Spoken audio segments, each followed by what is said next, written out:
Hello everyone, it's Micah. Welcome to our weekly wrap-up for February 3rd, 2024. We made it through January, and let's get into the weekly wrap-up for this week.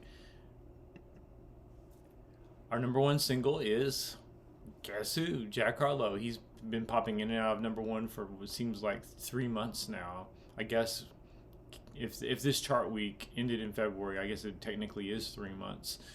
That he's been at number one off and on. He was number one right before the holiday season. He popped back to number one after the holiday season, and now he's, after 1 week that from Ari at number one with her new single, with her comeback, Yes and. This week, Jack Harlow finishes her sentence and says, I'm back on top. And so that means our reaction video series for this Thursday will be scurrying back into 2023 yet again. Ariana's song is now the only new number one song we've had in 2023 this year as we head into February. So that it's an interesting chart dynamic. There's kind of a game of musical chairs going on. Interestingly enough, number two on the charts now is Taylor Swift with Cruel Summer, which was a first hit number one back last fall.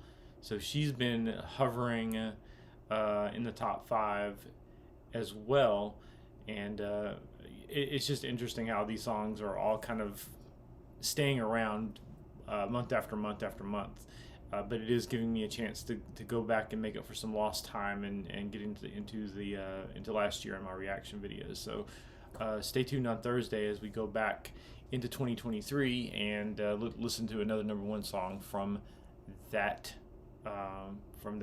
long ago year that ended a month ago. Another week notched on top of the album charts by 21 Savage with American Dream. Again, just like with the singles charts, the album charts are full of recent number ones and recent chart toppers. Number two is Morgan Wallen, who's been hovering near the top ever since his album came out last year. So we've got a lot of old singles and old albums dominating the charts.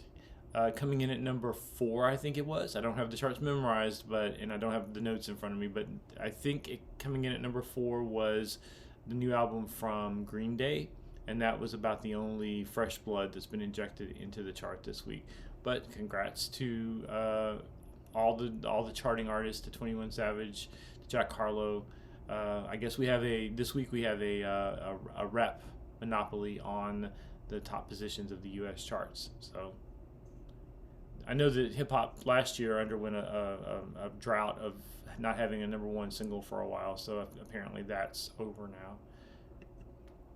Speaking of rap, and I don't know. Speaking of, I don't know if this is generating enough publicity to give us a new number one at some point in the near future, but everyone's talking about it, and I don't really have anything new to say about it. But I can't just pretend like it's not happening. By far the biggest news of the past week has been Megan Thee Stallion, who released what was a pretty standard issue diss song, in my opinion. It was just, there was not a lot of specifics. It's not something I would have picked up on, but I also do not have my ear to the ground of hip-hop culture or pop culture, or certainly not personal rumors about people and such things. But she did issue 2 fateful words in her song Hiss, and that set Nicki on a 72-hour bender on Twitter. I'm still calling it Twitter. I don't really respect Elon's business decisions in the social media sphere, so it's Twitter. That might generate a few comments. I don't know if anyone else. I think everyone else is just like, whatever, it's Twitter. I feel like that's the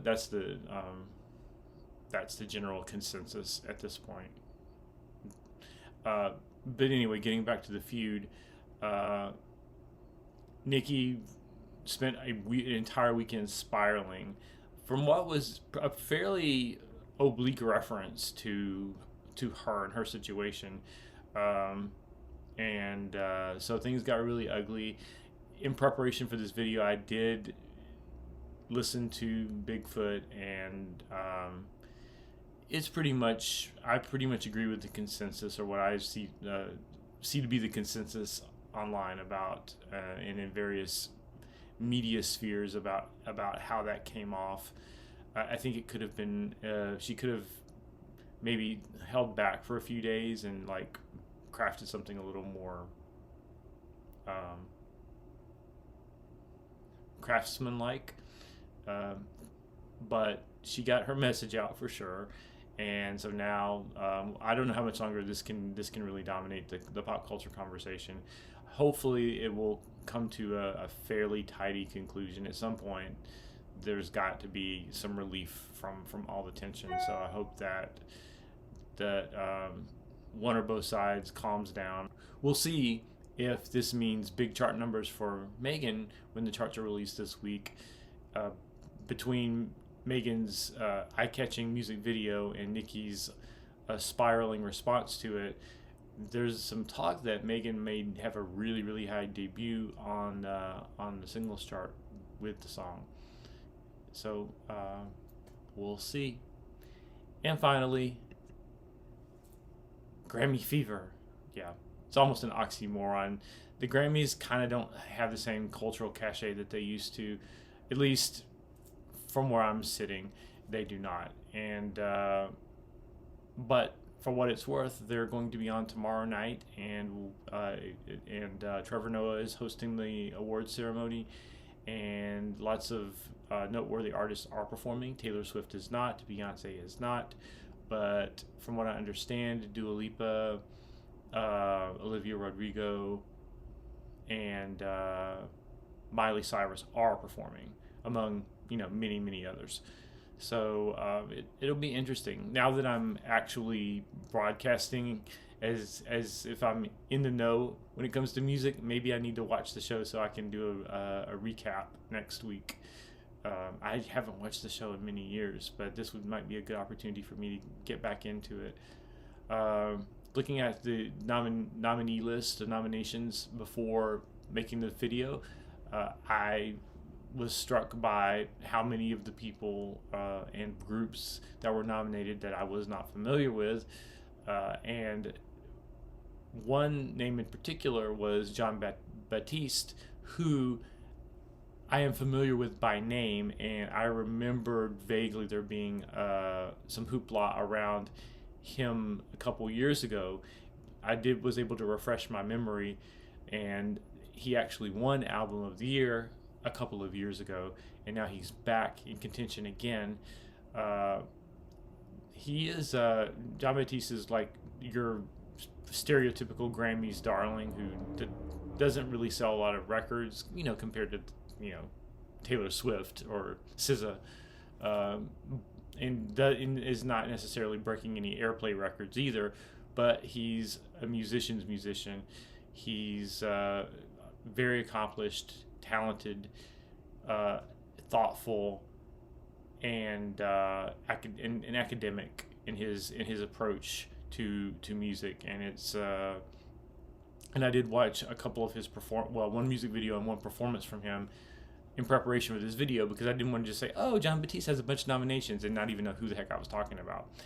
And that's when I got my refresher on who he was and what his accomplishments were. And this is an impressive guy, and I wish him the best. I hope he pulls out a couple of wins. I think that music is for everybody, and that includes on the performance side. Anyway, that's my spiel, and that's what's going on this week. So this is the part of the weekly wrap-up where most everyone has tuned out, and I can just go on a personal rant and just talk about stuff that's going on with the channel. I was a little disappointed that I had a dip in viewership this past week, just to be full disclosure. But things have picked up towards the end of the week, and I'm glad that happened, and I'm counting on those of you who are subscribers to continue to watch the videos to help kind of keep those numbers heading in the right direction, because although I'm not necessarily hoping for 100,000 views right away, I am I am sensitive to the fact that, fewer people, or whether fewer people or more people are watching. And when there's more people, then I'm more happy. That's, a pretty direct correlation there. So yes, please, please watch the videos. Uh, I'd like it if you had suggestions for the weekly wrap up. I realize that this is a very limited discussion right now.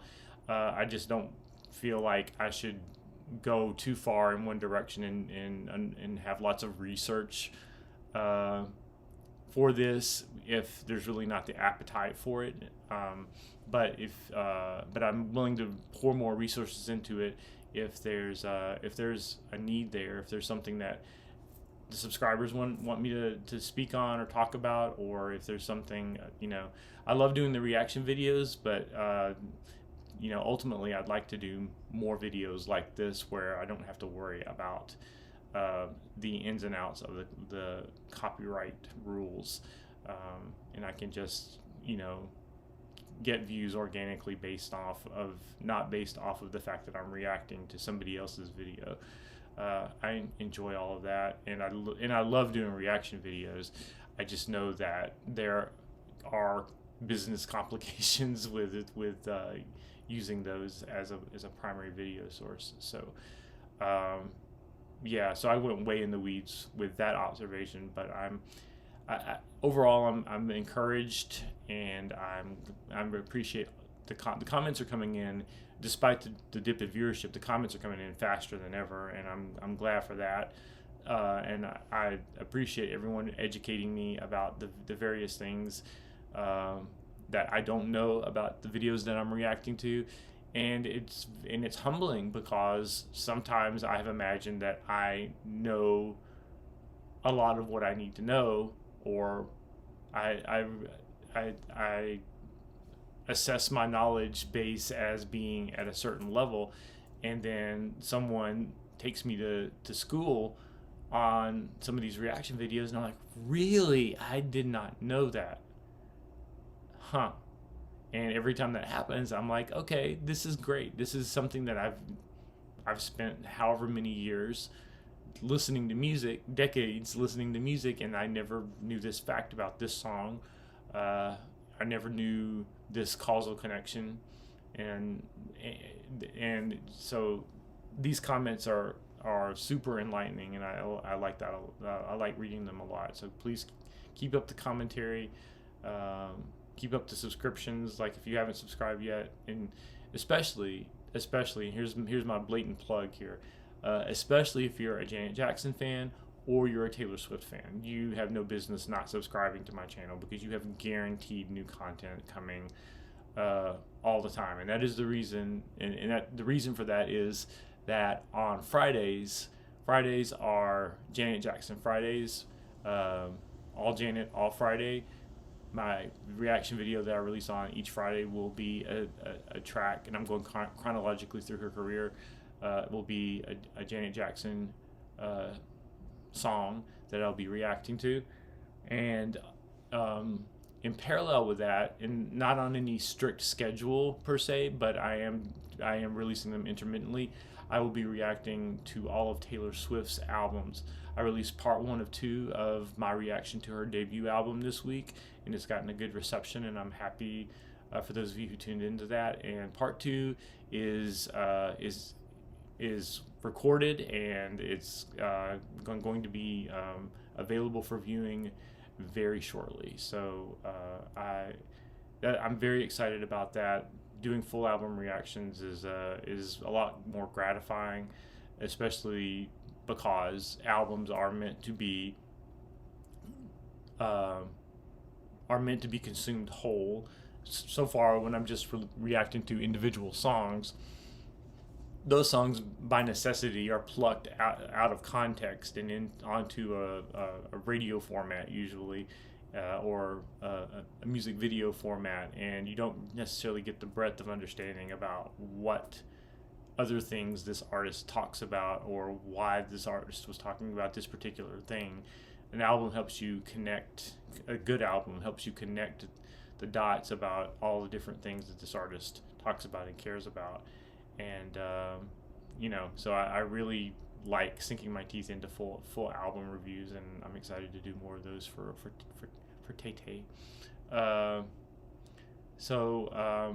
guess that's all I have to say for now. I doubt if there's anybody. Hello, remaining 3 people. If there's anybody remaining watching the videos, but if you are still there, be sure and like this video. If you stayed that long, you had to have liked it. So just go ahead and press the button and subscribe to the channel if you feel so inclined. And I think that you do feel inclined. And please remember to make music